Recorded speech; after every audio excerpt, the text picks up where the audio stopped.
Good morning student. Last class में हम लोगों ने थर्मोडायनेमिक्स डिस्कस किया था। आज हम लोग थर्मोडायनेमिक्स में जो डिस्कस करने जा रहे हैं वो है आइसोथर्मल प्रोसेस।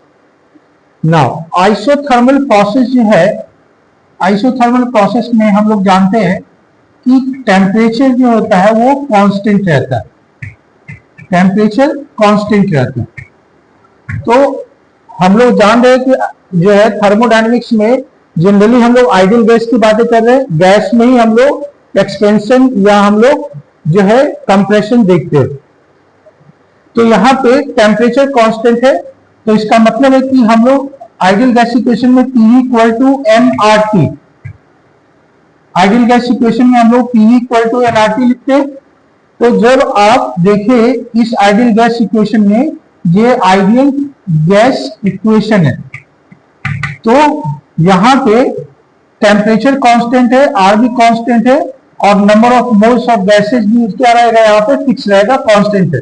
तो यहाँ पे हम लोग लिख सकते हैं PV इक्वल टू क्या, constant, PV equal to constant, मतलब है कि P inversely proportional to volume. जब कभी भी आइसोथर्मल प्रोसेस में एक्सपेंशन देखेंगे या कंप्रेशन देखेंगे, ठीक है ना, तो उसमें प्रेशर और वॉल्यूम दोनों चेंज होना चाहिए, प्रेशर और वॉल्यूम दोनों चेंज होना चाहिए। ये एक तरीका है कि हम आइसोथर्मल प्रोसेस को पहचान सकते हैं। अब यहाँ पे प्रेशर, यहाँ पे हम लोग प्रेशर का जो है रिलेशन किसके साथ आ गया, वॉल्यूम के साथ, आइसोथर्मल प्रोसेस में। अब आइसोथर्मल प्रोसेस जो होगा वो हमारा रिवर्सेबल भी होगा, आइसोथर्मल प्रोसेस हमारा रिवर्सेबल भी होगा और हम लोग इरिवर्सेबल भी देखेंगे। दूसरा हम लोग इरिवर्सेबल भी देखेंगे।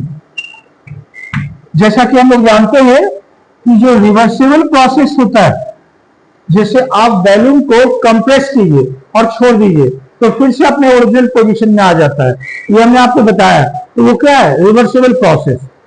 और इरिवर्सेबल प्रोसेस है कि वो फिर से रिपीट नहीं होता, वो आगे की तरफ बढ़ता है।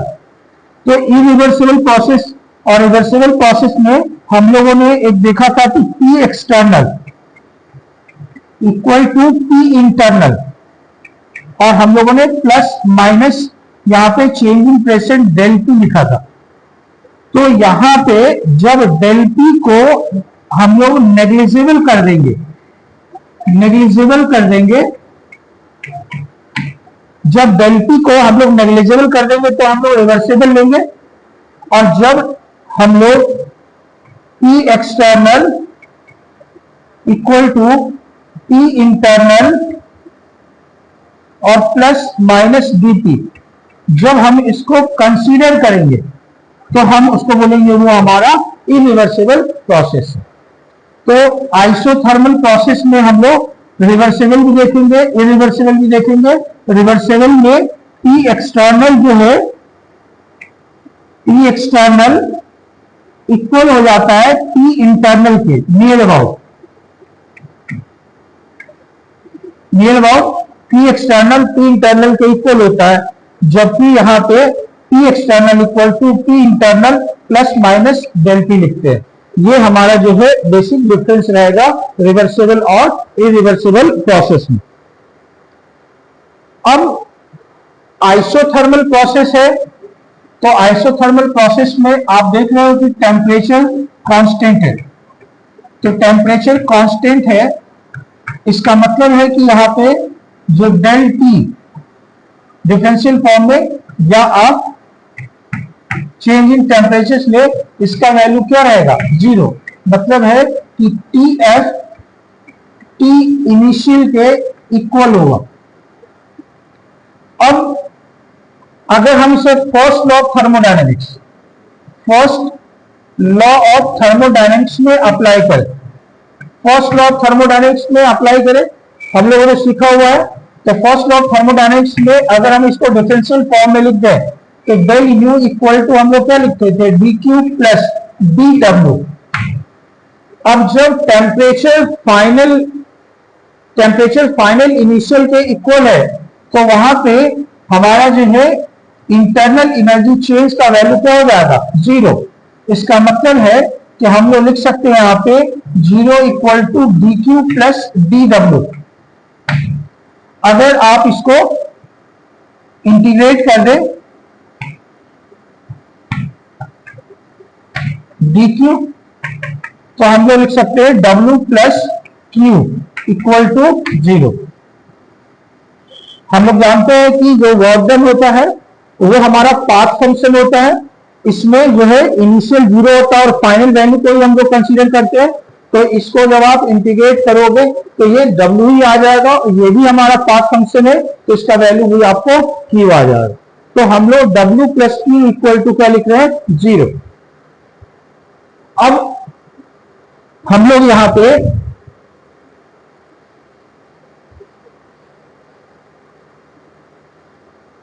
अब इसे हम लोग दो तरीके से लिख सकते हैं। इसको अगर आप देखो तो हम लोग लिख सकते हैं W इक्वल टू हम लोग लिख सकते हैं माइनस Q, या आप इसको लिख सकते हो Q equal to minus W। अब W equal to minus Q, तो माइनस Q इसका मतलब है कि हीट क्या हो रहा है, हीट रिलीज हो रहा है, हीट रिलीज हो रहा है। और W यहां पे जो है पॉजिटिव है, इसका मतलब है यहां पे कंप्रेशन हो रहा है, यहां पे कंप्रेशन हो रहा है।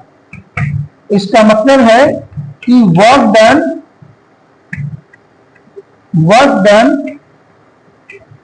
ऑन द सिस्टम हो रहा है, work done on the system हो रहा है, work done on the system हो रहा है। और work done on the system equal to heat release by the system, मतलब यहां पे माइनस Q। इसका मीनिंग क्या हो जाएगा, वर्क डन निगेटिव है, वर्क डन निगेटिव का मतलब है कि एक्सपेंशन, इसका मतलब है कि यहां पे एक्सपेंशन हो रहा है, और एक्सपेंशन होने का मतलब है कि work done by the system, bye the system, यहां पे work done by the system हो रहा है। और work done by the system और Q का वैल्यू पॉजिटिव है, तो हम लोग लिख सकते हैं अमाउंट ऑफ हीट क्या हो रहा है, एब्जॉर्ब हो रहा है, अमाउंट ऑफ हीट एब्जॉर्ब हो रहा है। तो इस तरीके से हम लोग इसको देखेंगे। नाउ इसको नोट कीजिए। अब देखिए यहां पे तो ये साइन पे ध्यान रखना है अपने को, ठीक है ना, इस पे भी आपको क्वेश्चन दिखेगा।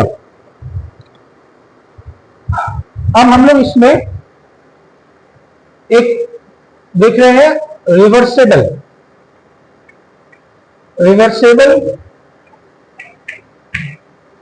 आइसोथर्मल, रिवर्सिबल आइसोथर्मल प्रोसेस, और हम लोग आइडियल गैस ले रहे हैं, यहां पे आइडियल गैस ले रहे हैं। तो आइडियल गैस हम लोग यहां पे ले रहे हैं। तो हम लोगों ने देख लिया है यहां पे कि आइसोथर्मल प्रोसेस में work done plus amount of heat equal to 0। तो अगर हम एक्सपेंशन की बात करें, तो एक्सपेंशन जब भी होगा तो वर्क डन वर्क डन क्या होगा, निगेटिव होगा। अब वर्क डन निगेटिव होगा तो वर्क डन के लिए हम लोग जानते हैं फॉर्मूला क्या होता है, माइनस P एक्सटर्नल और इंटू dV, डिफरेंशियल फॉर्म में हम लोग ले लें। अब हम लोग जानते हैं कि PV इक्वल टू क्या होता है, nRT, ठीक है। तो यहां पे आप देखिए, पहले मैंने आपको बताया है कि जब कभी भी रिवर्सिबल प्रोसेस होगा तो P एक्सटर्नल इक्वल होता है P इंटरनल के। तो आप यहां पे क्या लिख सकते हो, यहां पे लिख सकते हो nRT बाई आप क्या लिख सकते हो V इंटू क्या dV इक्वल टू हम लोग लिख रहे हैं dW। अब हम लोग इसको इंटीग्रेट कर दे, हम लोग तो nRT हमारा कांस्टेंट है, तो इसको हम लोग बाहर की तरफ ले लेते हैं nRT, और इंटीग्रेट कर रहे हैं हम लोग dv बाई v को, इक्वल टू हम लोग लिख रहे हैं dw। अब यहां पे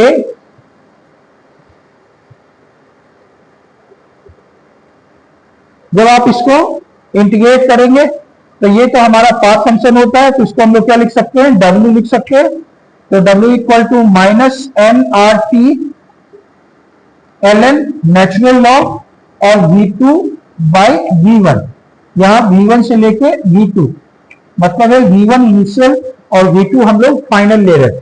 तो इस फॉर्म में हमारा ये फॉर्मूला आ जाएगा आपको।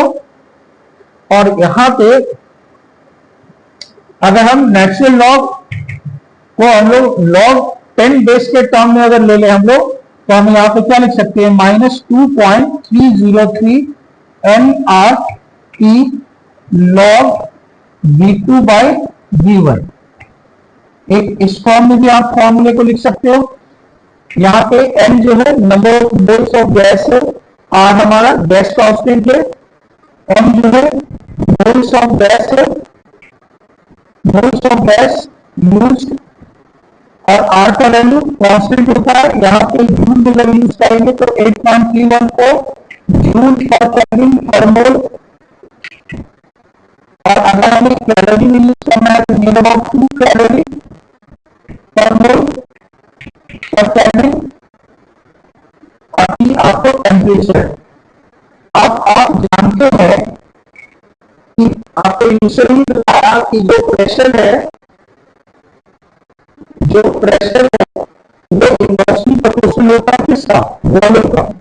तो हम लोग यहाँ पे प्रेशर जो है इन्वर्सली प्रोपोर्शनल होता है वॉल्यूम का।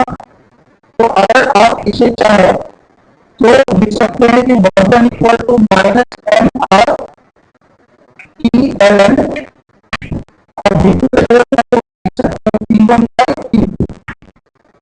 और हम लोग log 10 के बेस पे क्या लिखना चाहते हैं, तो -2.303 एन आर टी लॉग हम लोग लिख सकते हैं T1 बाई T2। तो इस पे जेई में क्वेश्चन आया है, काफी बार क्वेश्चन आया हुआ है, और इस फॉर्मूले में भी क्वेश्चन आया हुआ है, इस फॉर्मूले में भी आपको क्वेश्चन आया हुआ है। तो हम लोग इस तरीके से reversible isothermal process ideal gas में इस तरीके से वर्क डन को हम लोग निकालते हैं, और जो वर्क डन होगा वही अमाउंट ऑफ हीट पे क्या होगा, इक्वल। तो आप एक फॉर्म पूरा एक साथ अगर हम लिखना चाहें तो Q इक्वल टू हम लोग minus work done equal to हम लिख सकते हैं -2.303 एन आर